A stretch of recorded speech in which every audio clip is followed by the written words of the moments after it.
Okey, sesi kedua ni. Assalamualaikum warahmatullahi wabarakatuh. Sesi kedua, saya nak ceritakan tentang susu organik yang yang dikeluarkan, dijual lah, yang diedarkan oleh Bioshifa Marketing. Kami punyalah. So kita alhamdulillah dulu kita jual susu kambing organik kan, ini serbuk susu kambing penuh krim, full cream goat's milk powder. Ini kami ada certified organik daripada Holland, daripada syarikat yang mengeluarkan susu kambing ni, daripada kilang dia, dari Netherlands. Saya lupa nak ada dia punya dokumen ada surat tentang certified organic by dia punya pengilang di Holland. So alhamdulillah, yang ni memang banyak orang minum lah, insyaAllah. Dan ada sertifikat halal sekali, sertifikat halal, sertifikat organik kan, dan dia ada nutritional fact dia sekali lah kan. Okay, dan satu lagi yang terbaru, lama sebab sejak PKP ni jadi kita tak buat label, padahal susuna sampai lama dah bulan botol lah, tapi tak dapat label lah. Ni baru dapat label. Ini serbuk susu lembu penuh krim, full cream milk powder, juga certified organic. Ni 100% susu lembu, tak ada campur bahan-bahan aditif, gula ke, non-dairy creamer ke, ataupun minyak sayuran, ataupun vitamin sintetik, semua tak ada. Tak ada. Kita tak ada buahnya. 100% serbuk susu lembu, dan juga yang ni serbuk susu kambing 100%. Sebab tu ini Bioshifa brand, dua-dua certified organic, okay, daripada pengeluarnya di Holland, Netherlands. Jadi susu ni, susu kambing dan susu lembu keluaran Bioshifa ni, dia okey, dia punya tekstur agak dia agak macam, kita tengok dia tak seroi. Orang Kedah tu seroi lah. Kalau kita tengok susu tepung kan, macam brand yang komersial kan, dia punya, dia tak, dia seroi. Maksudnya dia punya flowability, susu kambing, flowability. Jadi kilang nak isi kan, dia nak isikan serbuk susu ni dalam dia punya packing lah kan, sachet ke, botol ke, tin ke kan, dia mesti flow masuk. Nak timbang berat, ikut berat dia dah standardized. So kalau dia melekit kan, jadi susah nak isi. Dia kena ada gegar lah, macam-macam lah kan, jadi nanti berat dia tak seragam. Jadi susah dari segi production. Aduh, tadi ambil mana kan. So susu kambing kami ni dan susu lembu kami ni, dia 100%, tak ada bahan dipanggil bulking agent, carrier, ataupun bahan yang untuk meningkatkan flowability dia, yang jadi seroi tadi kan, berderai. Biasanya maltodextrin dan juga non-dairy creamer kan. Biasanya dicampur sedikit, bukan apa, untuk meningkatkan keboleh aliran, flowability dia, supaya senang diisi dalam botol ataupun packing gitu.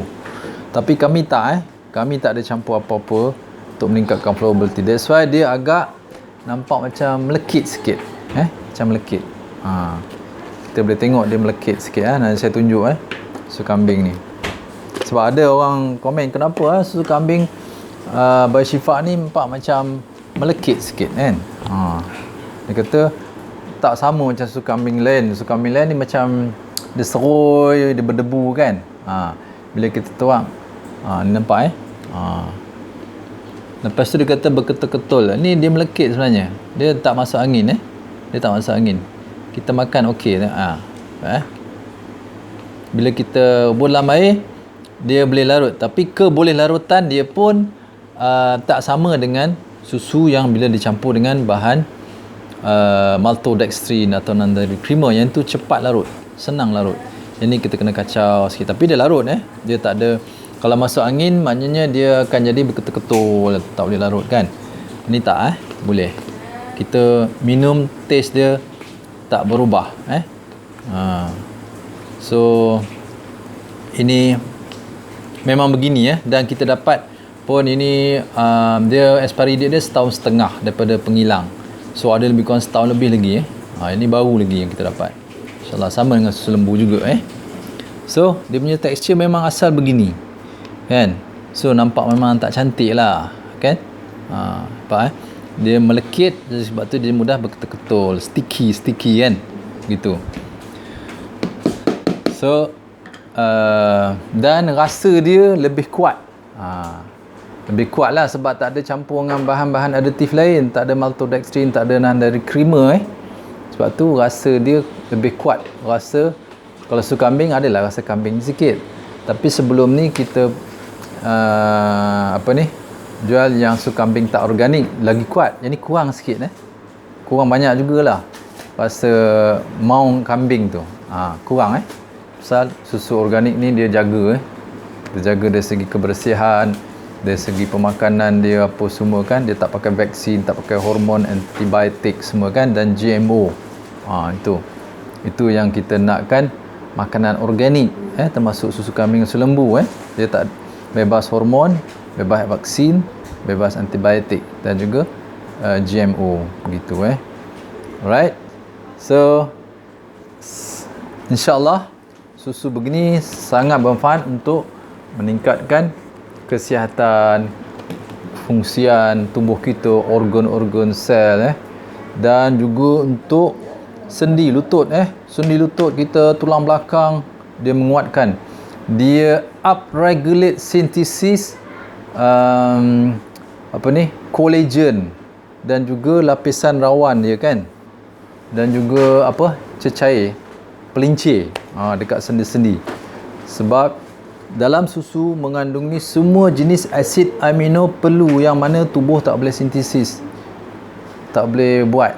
So kita perlukan ambil asid amino perlu daripada makanan luar, makanan berprotein yang berkualiti tinggi yang mengandungi semua essential amino acids termasuklah susu ni daging, ikan, ayam semua tu kira high quality protein lah So jadi bila kita mengambil susu organik kan yang bebas bahan kimia, bahan aditif dan juga bahan-bahan residu racun pertanian, glyphosate ke pesticide kan.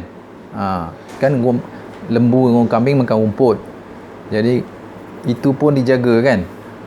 Jadi dia tidak menimbulkan keradangan bertubuh dan seterusnya, tidak menyebabkan alahan, reaksi hypersensitivity dan juga seterusnya, menyebabkan histamin punya intolerance. Banyak sekarang orang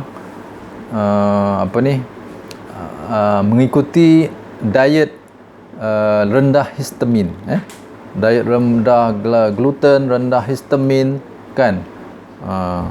Macam-macam diet rendah protein pun ada sebab alahan So alahan ni disebabkan oleh bahan-bahan kimia dan residu racun pertanian dalam makanan kita. Jadi bila kita makan susu organik ni, susu kambing ke susu lembu, dia akan tidak menyebabkan reaksi imun yang berlebihan, overwhelming reaction by our antibody immune system, yang reaksi histamin ke, reaksi autoimun ke, itu disebabkan oleh bahan kimia bukan dalam makanan alami. Makanan alami ni tidak menyebabkan reaksi berlebihan daripada sistem imun kita, tak dia cantik sebab badan kita Allah Ta'ala cipta ni memang lengkap dia dilengkapi dengan pelbagai tools dengan pelbagai signaling chemical, neurotransmitter, hormon dia. Tapi kita kena bagi bahan-bahan yang baik lah kat dia, baru dia boleh fungsi secara normal supaya sistem ataupun fungsi homeostasis untuk menyeimbangkan fungsi-fungsi dalam tubuh kita, dalam sel kita ni berlaku secara optimal, secara optimum, tidak berlebihan dan tidak juga terlampau rendah. Terlampau rendah pula pun tak bagus, terlampau tinggi pun memberikan simptom adverse effect, kan? Yang tadi autoimmune, alahan, histamin punya intolerance, kan?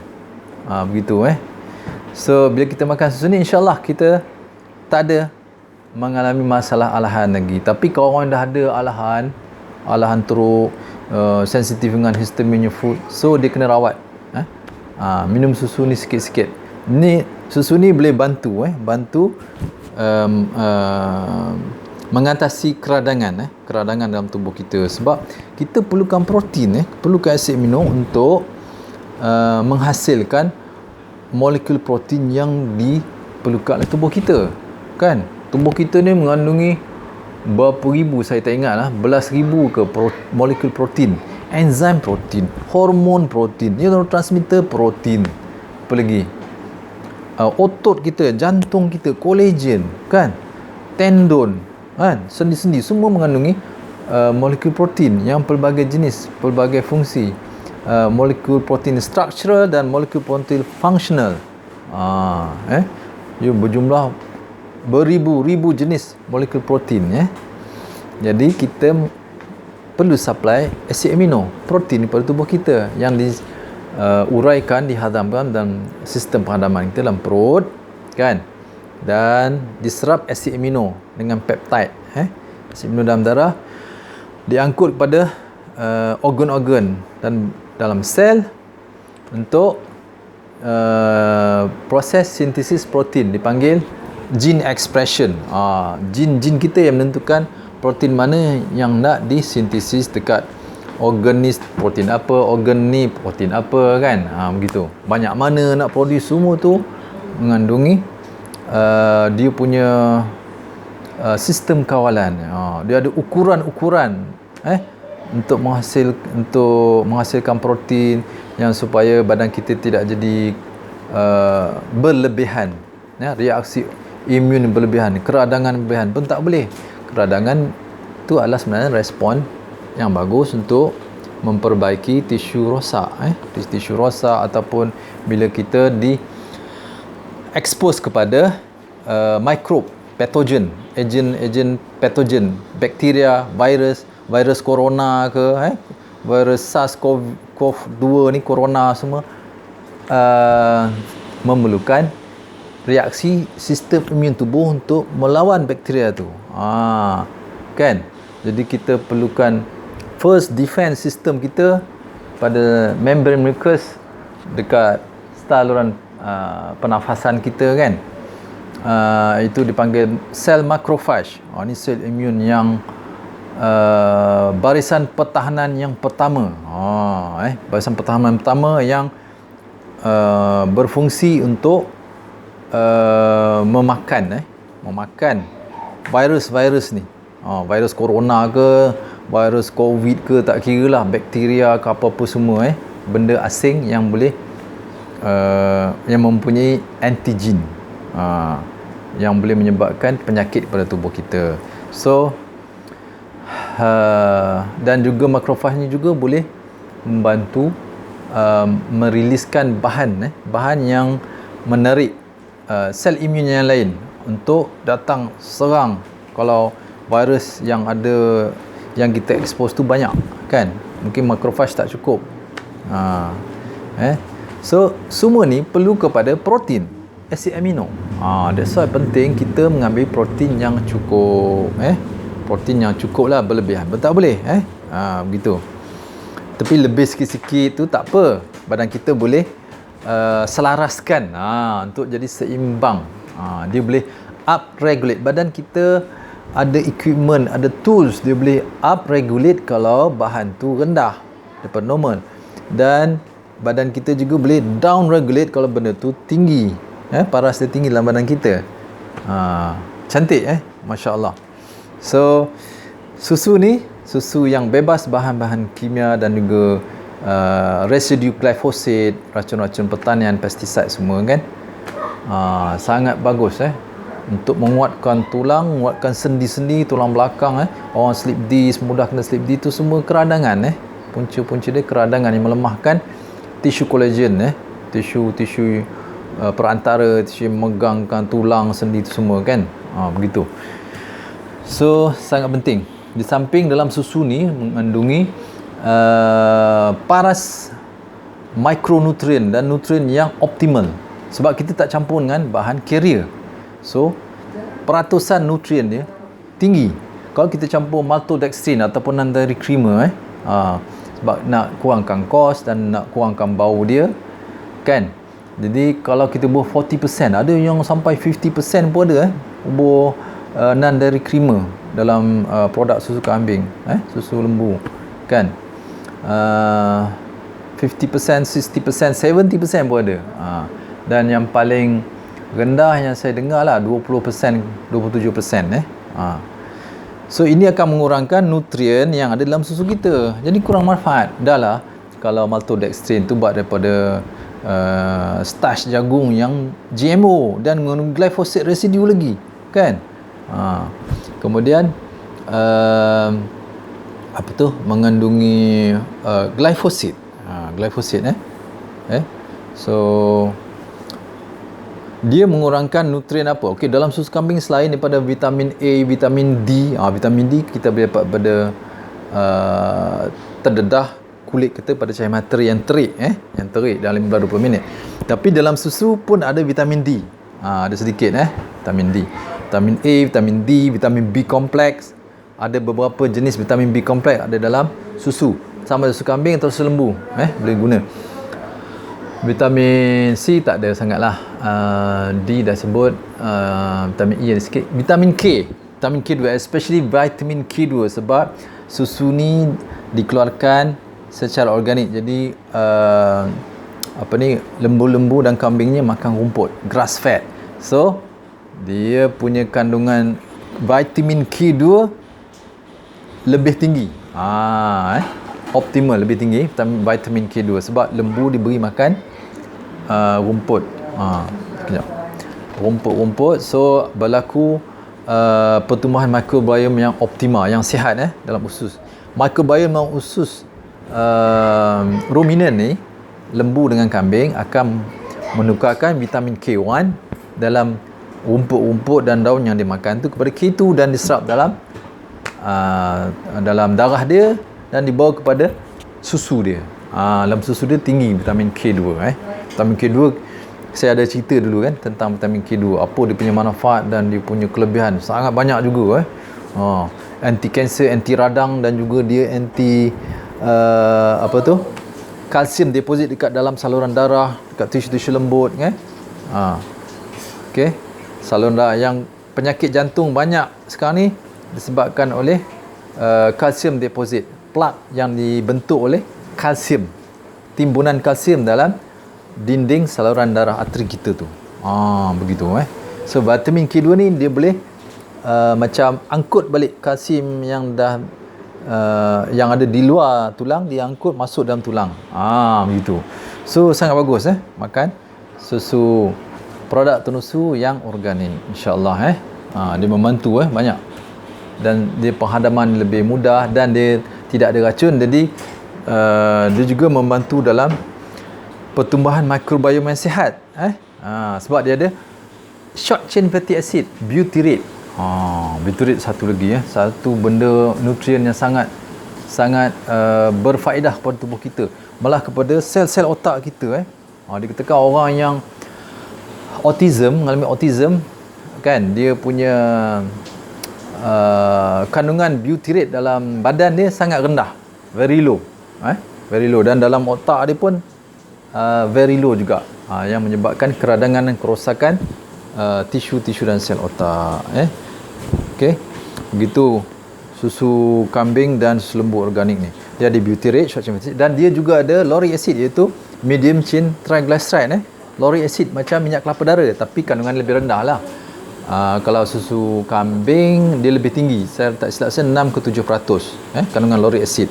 yang bersifat antiviral, antimicrobial, yang boleh melarutkan coating envelope virus corona, virus corona, tu. So dia ada butyric acid, dia ada lauric acid. Susu lembu ada dalam lingkungan 3 ke 4%, lauric acid. Susu kambing ada dalam lingkungan 6 ke 7%. Sebab tu orang lebih berkhasiat makan susu kambing lah, sebab dia punya lauric acid dia lebih tinggi. Butyric pun lebih tinggi. Begitulah, kandungan dia di sekitar 4% susu lembu. Kalau susu kambing saya tak ingat lah berapa, 5 ke berapa persen kan. Di samping daripada vitamin dan juga mineral tadilah. So dia pun tinggi magnesium, potasium, untuk menghidratkan sel, electrolyte, electrolyte macam kita sebut tadi, minuman air sirap buah naga dengan selasih itu menghidratkan sel tu. Ini juga boleh membantu hidratkan sel.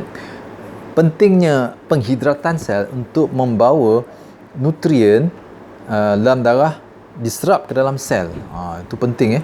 That's why sangat penting electrolyte. Ini dipanggil macro elements, minerals, potassium, sodium, magnesium, dan juga zinc. Ada sedikit chloride, sulfate, phosphate semua kan. So elemen-elemen ni semua dalam susu, especially susu organik. Masya Allah. Ini 100% organik, tak campur apa. Ini saya tunjuk tadi. Ini susu kambing, ini susu lembu. Susu lembu dia agak kekuningan sikit, susu kambing dia putih sikit. Begini. Okay. Tak nampak. Ini susu lembu. Memang dia melekit sikit kan, dia sticky. Memang sifat dia begini. Susu kambing lagi sticky. Susu kambing ni sticky lagi daripada susu lembu.